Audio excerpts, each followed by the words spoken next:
Bonsoir. Dans les titres du JT de ce 16 décembre, grosse pagaille à Saint-Exupéry. L'ensemble des vols au départ de l'aéroport ont été annulés en raison d'un mouvement social. Quand les éléments se déchaînent, des rafales de vent frappent le département depuis ce matin. La neige, elle, est attendue ce week-end. Enfin, l'OL tire le gros lot. Les Lyonnais affronteront Nicosie en huitième de finale de Ligue des Champions. Sur le papier, l'équipe la plus abordable. Des files d'attente interminables, des esprits qui s'échauffent. L'aéroport Saint-Exupéry est depuis ce matin au bord de l'implosion. Une grève du personnel de prévention et de la sûreté a conduit à l'annulation de la totalité des vols au départ de Lyon. Seules les arrivées étaient assurées, mais sans correspondance. Sur place, Benoît d'Autriche et Johan Offray. Vous prenez un otage de millions de personnes.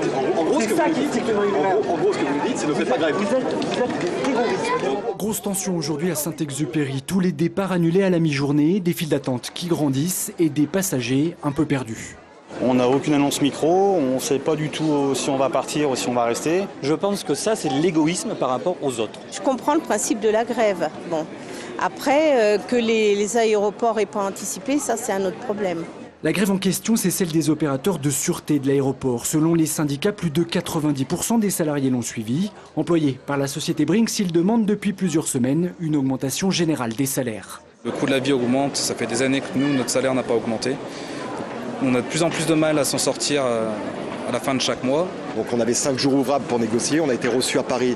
Il n'y a eu aucune négociation, on nous a dit qu'il n'y avait aucune possibilité d'avancer. On en arrive aujourd'hui au mouvement de grève. Sur le tarmac, le résultat est clair. Sans contrôle de sécurité, aucun avion ne peut décoller. 195 départs étaient prévus aujourd'hui. La direction de l'aéroport précise, elle, qu'elle a été prise au dépourvu par le nombre de grévistes. Nous ne sommes plus en mesure d'assurer complètement la sécurité et la sûreté des vols.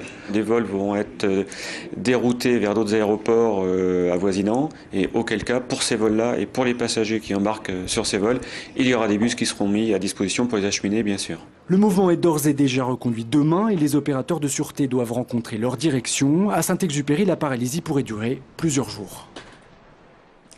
Depuis quelques heures, la météo s'est fortement dégradée sur l'Hexagone. Près de la moitié de la France a d'ailleurs été placée en vigilance orange. Dans le Rhône, si les vents s'annoncent beaucoup moins violents, le temps devrait toutefois encore se détériorer. La neige est même annoncée pour ce week-end. À quoi donc doit-on s'attendre ces prochains jours? Réponse de Jean-Marc Reffat.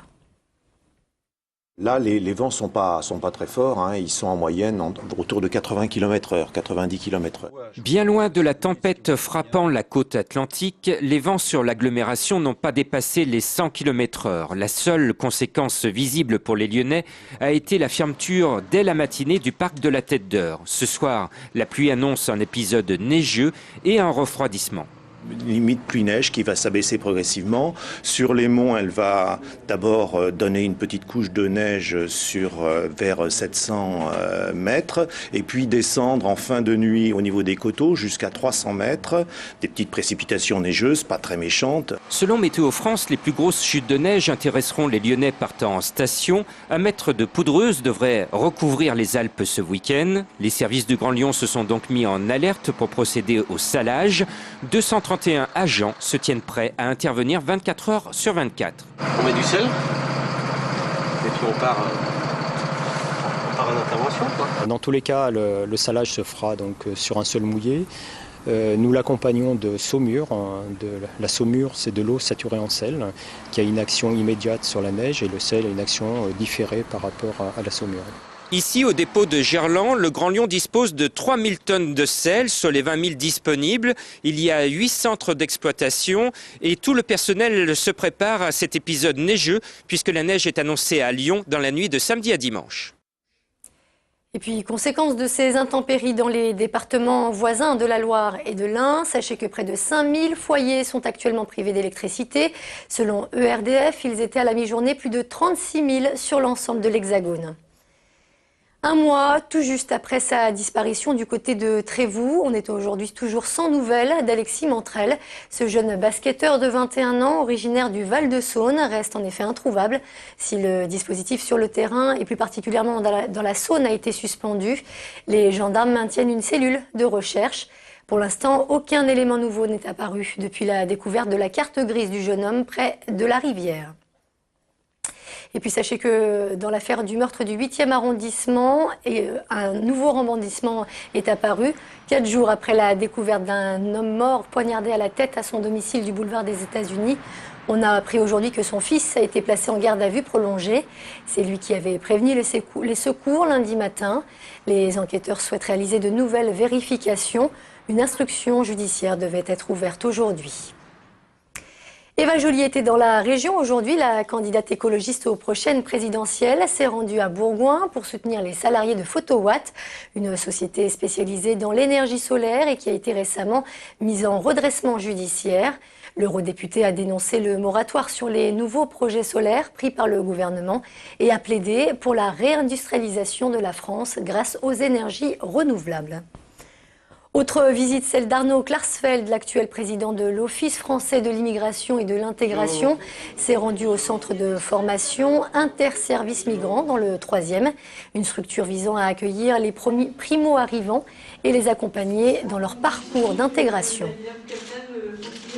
Ce sont des valeurs sur lesquelles il faut être intransigeant. La France a tous les visages, toutes les couleurs de peau, toutes les religions, mais elle chérit la liberté, l'égalité, la fraternité. Il peut y avoir pas mal de discussions intéressantes parce que les gens viennent de pays différents, de sociétés différentes et ils découvrent quand même, pour certains, ou en tous les cas, ils échangent en tous les cas sur les institutions, sur certaines valeurs. La 46 Nord est actuellement coupée dans le sens sud-nord à hauteur de Rieux. Un poids lourd est en portefeuille sur les 3 voies. Du coup, la circulation est quasiment à l'arrêt, provoquant d'importants bouchons sur la montée de Sermenaz. Aucun blessé n'est à déplorer. L'opération d'évacuation du véhicule devrait sans doute encore durer plusieurs heures. Il est donc conseillé aux automobilistes de privilégier la 43 en direction de Lyon. Et puis ce matin a été déposée la première pierre de ce qui sera bientôt un centre d'hébergement d'urgence géré par le foyer Notre-Dame des Sans-Abri. Situé rue de Gerland, l'Agap pourra accueillir une 50aine de personnes, essentiellement des familles. Son inauguration est programmée pour l'année prochaine. On termine avec du foot à Poel Nicosie. On connaît donc le nom du futur adversaire de l'OL en Ligue des Champions. Le tirage particulièrement clément a eu lieu à la mi-journée. Une bonne nouvelle pour les Lyonnais en cette veille de match de Ligue 1. Émilie Deschamps. Je suis allé sur Google aujourd'hui pour voir. Ederson ne connaît pas encore Nicosie, mais c'est bien le club chypriote que l'OL affrontera en 8e de finale de la Ligue des Champions. Après une qualification miracle à Zagreb, Lyon jouera le petit pousset du premier chapeau sur lequel tout le monde voulait tomber. Évitez donc les Barça, Bayern et autres Chelsea, mais pas question pour autant de prendre cet adversaire à la légère.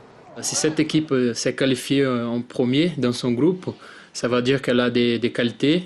Et en Champions League, ce n'est pas évident de se qualifier en premier, on l'a vu. Et on ne peut pas relâcher en disant que c'est une équipe, c'est la première fois qu'elle va jouer la 8e de finale, que ça va être facile. Mais après Manchester United, le Bayern et le Real 2 fois, ce tirage est sans doute l'un des plus abordables de ces dernières années en 8e pour l'OL. Les Lyonnais devront donc, malgré eux, assumer le rôle de favori. Tout le monde va s'attendre à ce que l'Olympique Lyonnais se qualifie. Après les ambitions, on verra. Essayons de bien nous préparer et puis on verra en temps et en heure s'il y a lieu d'être encore ambitieux après ce tour-là. L'OL recevra le match aller de ce 8e de finale le mardi 14 février avant de se déplacer à Chypre le 7 mars. Mais avant de rêver d'Europe, l'OL accueille demain Evian, le promu, à 21h en championnat pour le premier des 2 matchs restants avant la trêve. L'occasion d'enchaîner une 4e victoire de suite en L1 pour espérer atteindre le podium avant Noël. Et c'est la fin de ce JT. Merci de nous avoir suivis. Passez une très bonne soirée sur TLM.